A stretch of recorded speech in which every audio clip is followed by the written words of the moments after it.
किसान विरोधी सरकार द्वारा लागू किए गए तीनों काले कानून के विरोध में किसानों द्वारा दिए जा रहे धरना चौथे हफ्ते में प्रवेश कर चुका है। इसके बावजूद ये सरकार किसानों की एक नहीं सुन रही है। प्रतिदिन एक ना एक दिन किसान आंदोलन के दौरान मृत्यु हो जा रही है, या तो वह मजबूरी की वजह से आत्महत्या कर ले रहा है। इस सरकार और इस सरकार के मंत्री किसानों की परेशानी दूर करने के बजाय उन्हें खालिस्तानी साबित करने पर लगे हैं। किसान हमारे अन्नदाता हैं और हम अपने अन्नदाताओं के लिए हमेशा खड़े हैं।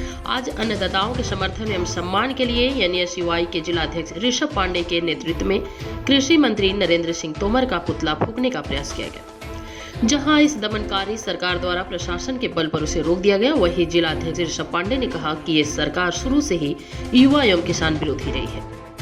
ये नया संसद भवन तो बनवा सकते हैं, परंतु किसानों की समस्याओं को नहीं खत्म कर सकते, क्योंकि ये सरकार पूंजीपतियों की सरकार है, जिसमें अंबानी, अडानी एवं रामदेव बाबा जैसे व्यवसायिक लोग हैं जो किसानों के अनाज को कौड़ियों के भाव पर खरीदकर सोने के भाव बेचते हैं।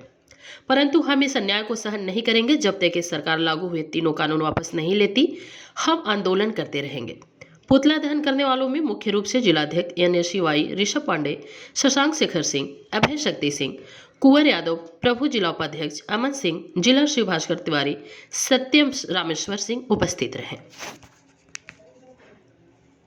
मैं ऋषभ पांडे, जिलाध्यक्ष अनुसार छात्र संघ महामंत्री विद्यापीठ। आज हम लोगों ने जो किसान के केंद्रीय मंत्री हैं नरेंद्र सिंह तोमर जी, जिस तरीके से लगातार हमारे किसान भाई और वहाँ दिल्ली के बॉर्डर पे धरने बैठे हुए कड़क की ठंडी पे, और वो किसान जो भारत के अन्नदाता कहे जाते हैं, जो हम जैसे लोगों, हम जैसे छात्रों को खाना तक देते हैं खाने के लिए, आज उन किसानों की सुनी नहीं जा रही है। उन किसानों का मांग यही है कि MSP बिल को फिर से लगा दिया जाए।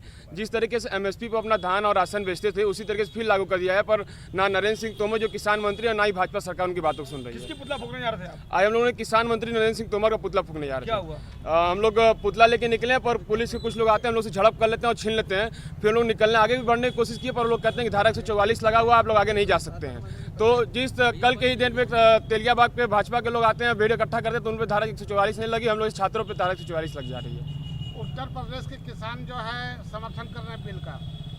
उत्तर प्रदेश के किसान समर्थन कर रहे हैं बिल का, तो वही किसान है जो भाजपा के नेता हैं, ना ही किसान जो मोर्चा के नेता कोई का समर्थन नहीं कर रहा है। किसान वही समर्थन कर रहे हैं इस MSP बिल का जो भाजपा के नेता हैं। जिस तरीके से मध्य प्रदेश में 1951 रुपये का पहले MSP के बिल पे गेहूं खरीदा जाता है, इस टाइम 1400 कुछ रुपये खरीदा जा रहा है। घाटा किसानों का, और किसानों से अगर व्यापारी खरीदता है राशन, तो हम लोगों को महंगे बेचेगा। इस पर खाली भाजपा जैसे नेताओं का लाभ है, ना ही हम जैसे लोगों का, ना ही हम किसानों का।